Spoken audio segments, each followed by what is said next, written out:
بسم الله الرحمن الرحيم.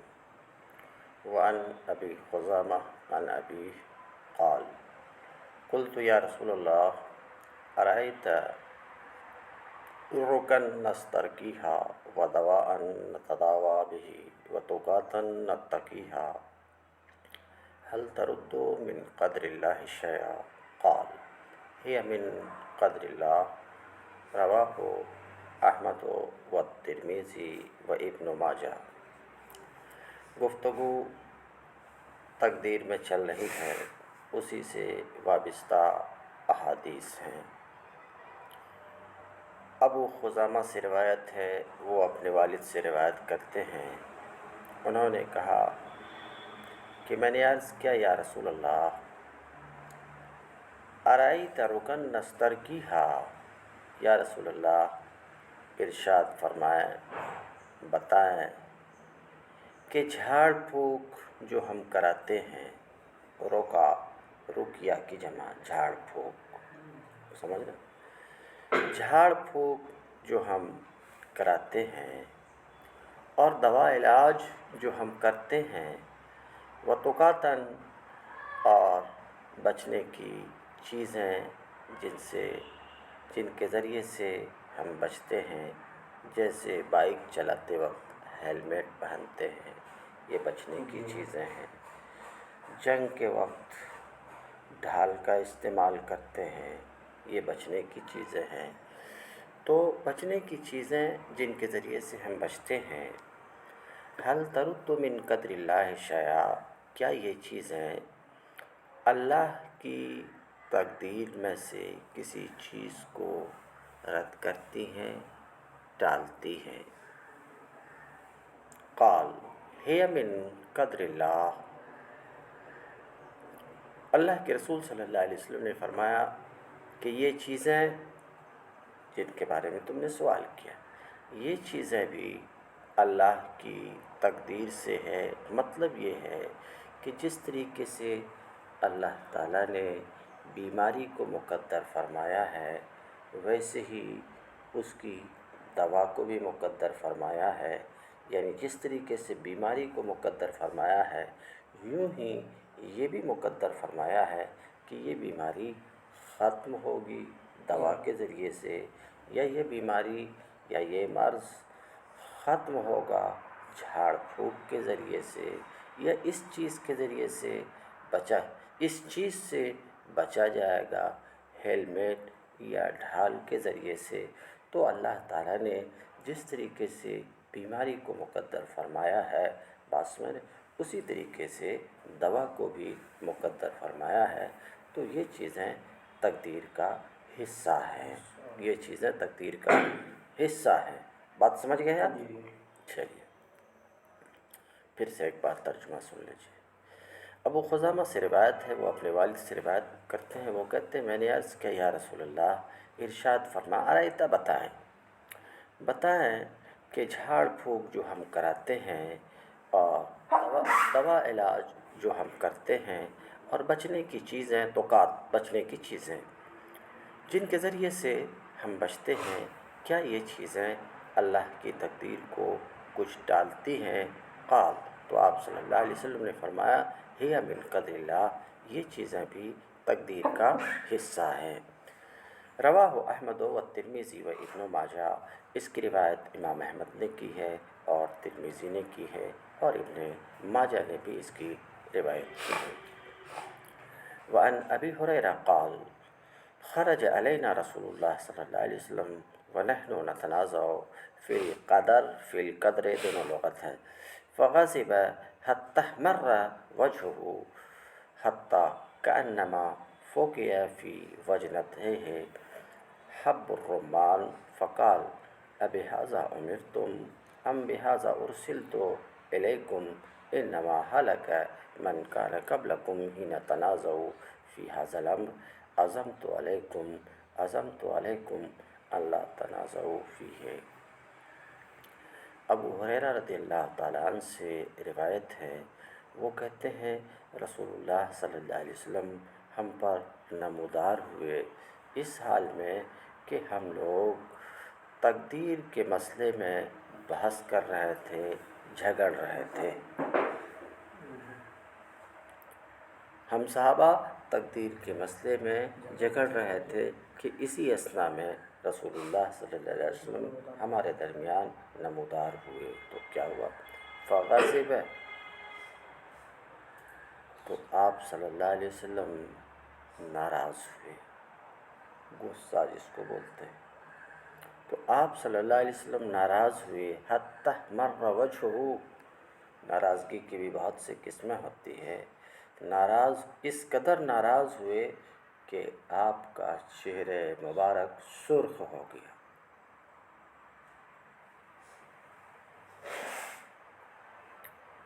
حتیٰ کأنما فوقع فی وجنتیہ حب الرمان، سرخ بھی کیسا ہوا، سرخی کی بھی قسمیں ہوتی، سرخ بھی کیسا ہوا۔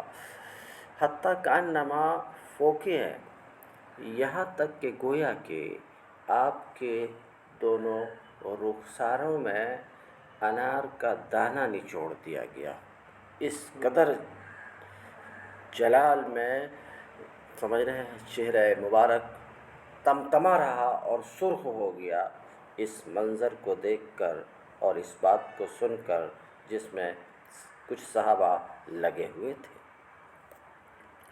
فقال، پھر رسول اللہ صلی اللہ علیہ وسلم نے فرمایا، ابہذا امرتم، کیا تم لوگوں کو اسی بات کا حکم ملا ہے کہ تقدیر میں الجھتے رہو، بحث کرتے رہو؟ یہی تم کو حکم دیا گیا ہے کہ تقدیر کے مسئلے میں بحث کرو، الجھو، جھگڑو؟ ابہذا امرتم، کیا اسی کا تم کو حکم دیا گیا ہے؟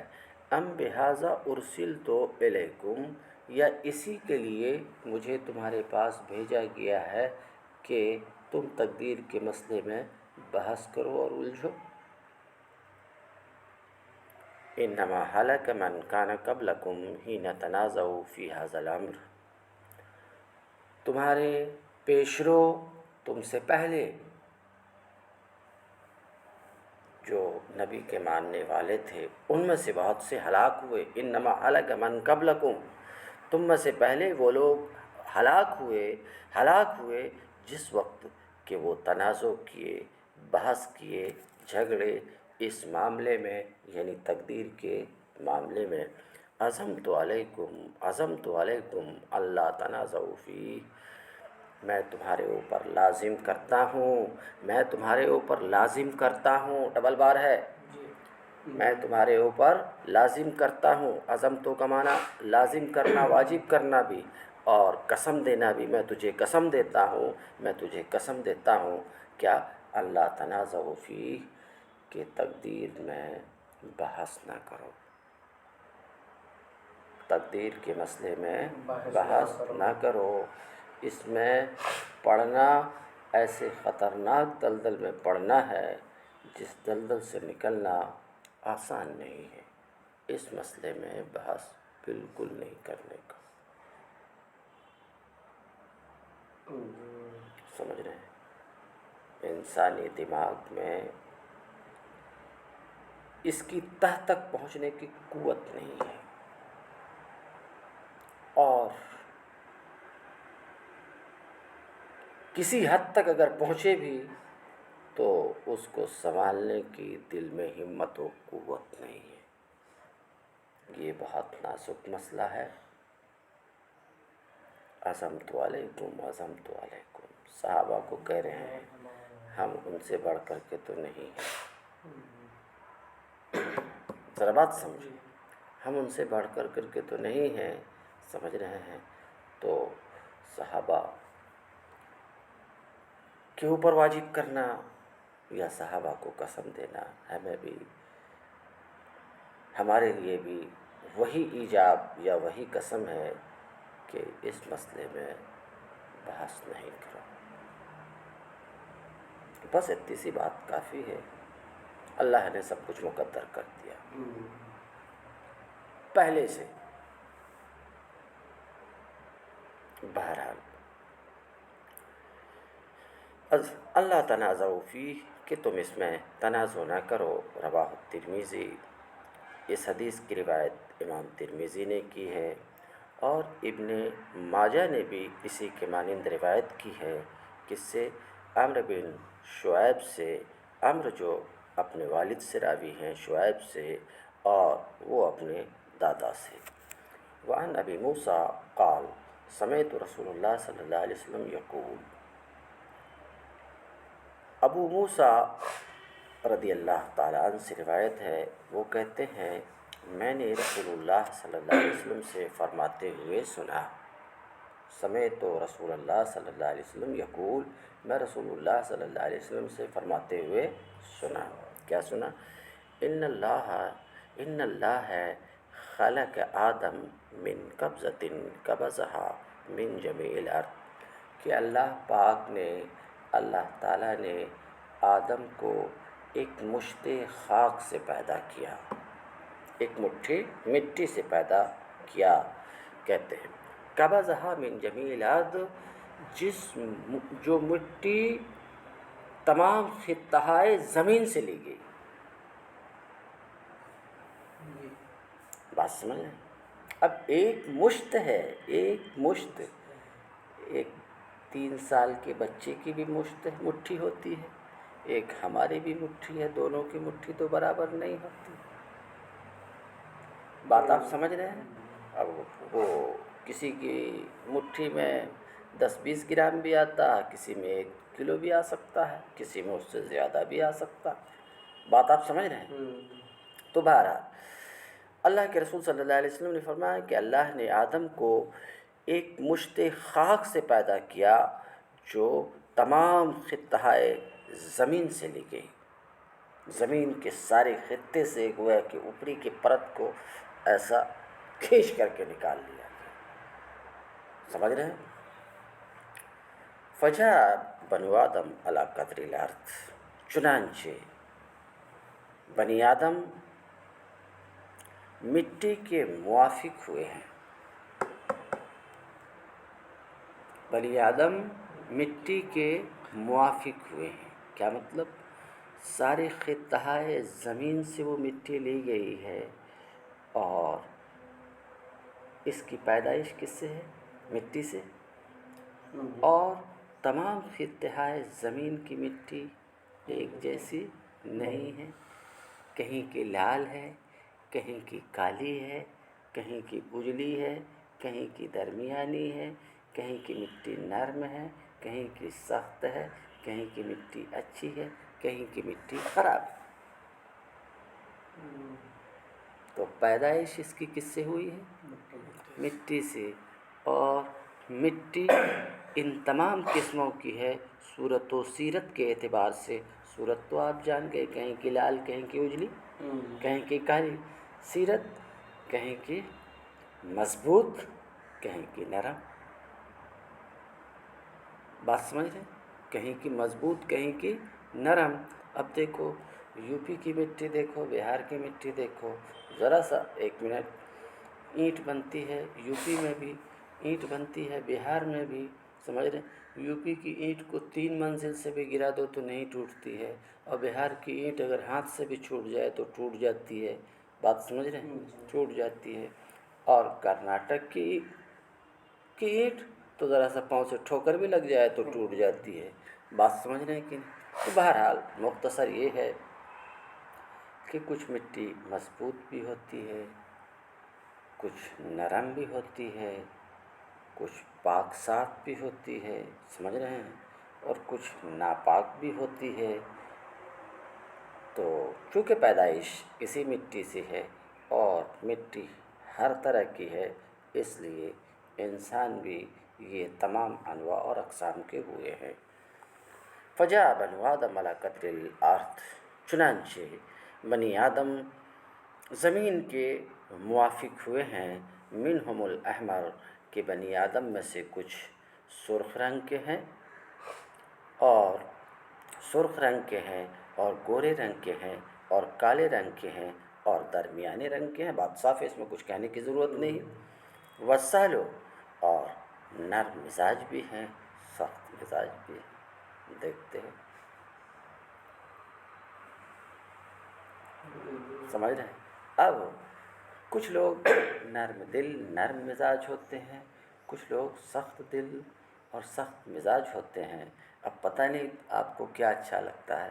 مجھے تو یہ اچھا لگتا ہے کہ جو نرم دل نرم مزاج ہوتے ہیں وہ اچھے ہوتے ہیں، اور اللہ تعالیٰ نے، اللہ کے نبی صلی اللہ علیہ وسلم بھی نرم مزاج تھے، نرم دل تھے، سخت دل نہیں تھے، سمجھ رہے ہیں۔ اور اللہ رب العزت نے اس پر احسان بھی جتایا ہے کہ میں تمہیں نرم دل دیا۔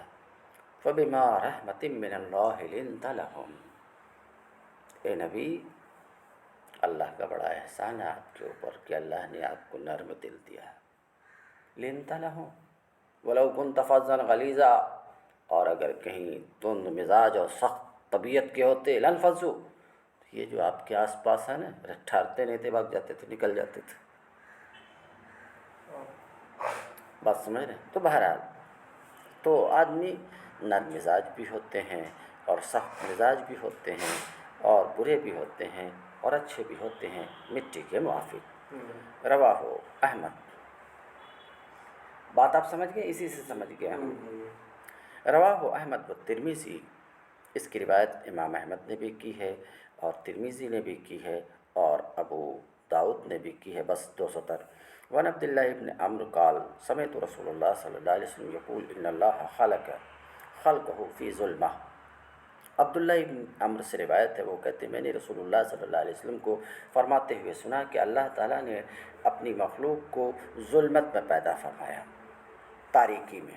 اللہ تعالیٰ نے اپنی مخلوق کو ظلمت میں پیدا کیا، یعنی تاریکی میں پیدا کیا۔ تاریکی میں پیدا کرنے کا مطلب یہ کہ ایسی تاریکی میں جو اس کے مخلوق میں تھی، یعنی مخلوق کے نفس میں تھی، اندھیرا پن ہی تھا، تاریکی ہی تاریکی اس کے نفس میں تھی۔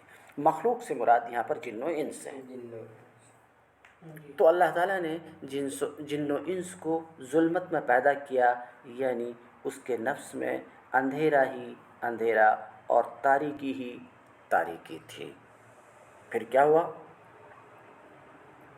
فَأَلْقَىٰ عَلَيْهِمْ مِن نُورِهِ، پھر اللہ تعالیٰ نے ان پر اپنے نور کو ڈالا۔ من نورہی، اپنے نور سے۔ ٹھہرو، اپنے نور سے کا مطلب یہ نہیں ہے کہ اللہ تعالیٰ کا جتنا سا نور تھا اس نور میں سے کچھ کم کر کے اس کے اندر ڈال دیا، یہ مطلب نہیں ہے، کیونکہ اللہ تعالیٰ ناقابل تجزی ہے، اس کا کوئی جز نہیں ہے، اس کی تجزی نہیں ہو سکتی۔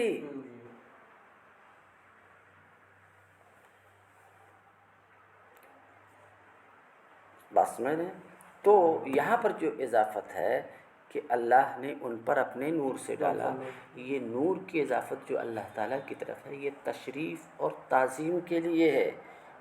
کس کے لیے؟ تشریف اور تعظیم کے لیے۔ جیسے کہ بیت اللہ بولتے ہو کعبہ کو، تو بیت کی اضافت اللہ کی طرف صرف گھر کی تعظیم اور تشریف کے لیے ہے، یہ معنی نہیں ہے کہ اللہ خود وہاں آ کر کے رہتا ہے۔ بات سمجھ گئے کہ نہیں؟ یہ معنی نہیں ہے۔ تو اللہ نے ان پر، اپنی مخلوق پر اپنے نور سے ڈالا، یہ تو آپ سمجھ گئے کہ یہاں اضافت تشریف کے لیے ہے، سمجھ رہے ہیں کہ اضافت تعظیم کے لیے ہے۔ اپنے نور یعنی اس نور کو ان پر ڈالا جس نور کو اللہ نے پیدا کیا، سمجھ رہے ہیں؟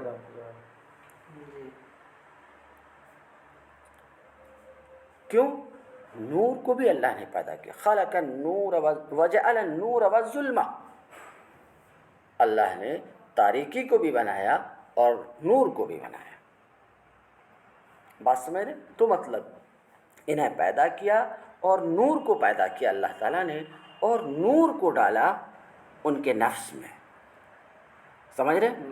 تو یہ نور جس نفس میں پہنچ گیا، یہ نور جس نفس میں پہنچا، نور بھی ایک چیز بنی، سمجھ رہے کہ نہیں؟ نور بھی ایک چیز، تو جس کے سافٹ ویئر میں یہ نور چلا گیا، سافٹ ویئر سمجھ رہے ہو نا؟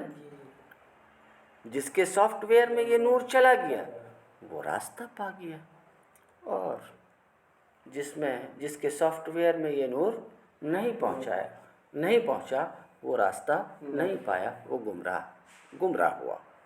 دیکھ لیجیے، اللہ تعالیٰ نے اپنی مخلوق کو ظلمت و تاریکی میں پیدا کی اور ان پر اپنے نور کو ڈالا۔ فمن اصابہ من ذالک النور، تو اس نور سے، وہ نور جس میں پہنچا اہتدا، وہ راستہ پا گیا۔ بین سطور میں لکھا جنت کا راستہ پا گیا، حق کا راستہ پا گیا، اللہ کا راستہ پا گیا۔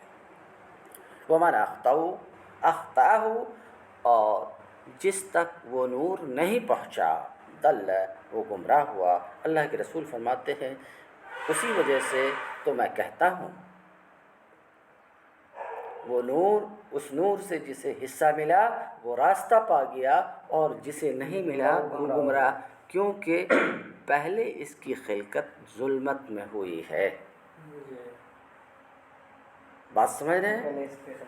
ظلمت میں ہوئی ہے، پھر جس میں وہ نور داخل ہوا، جسے اس نور سے حصہ ملا، بات سمجھ رہے ہیں، وہ ہدایت یافتہ ہوا، اور جسے نہیں ملا وہ گمراہ۔ اللہ کے رسول فرماتے ہیں اسی وجہ سے میں کہا کرتا ہوں جف القلم علی علم اللہ، اللہ کے علم پر قلم سوکھ چکا ہے۔ اس پر کئی بار گفتگو کر چکا ہوں۔ رواہ احمد و ترمذی، اس کی روایت امام احمد اور ترمذی دونوں نے کی ہے۔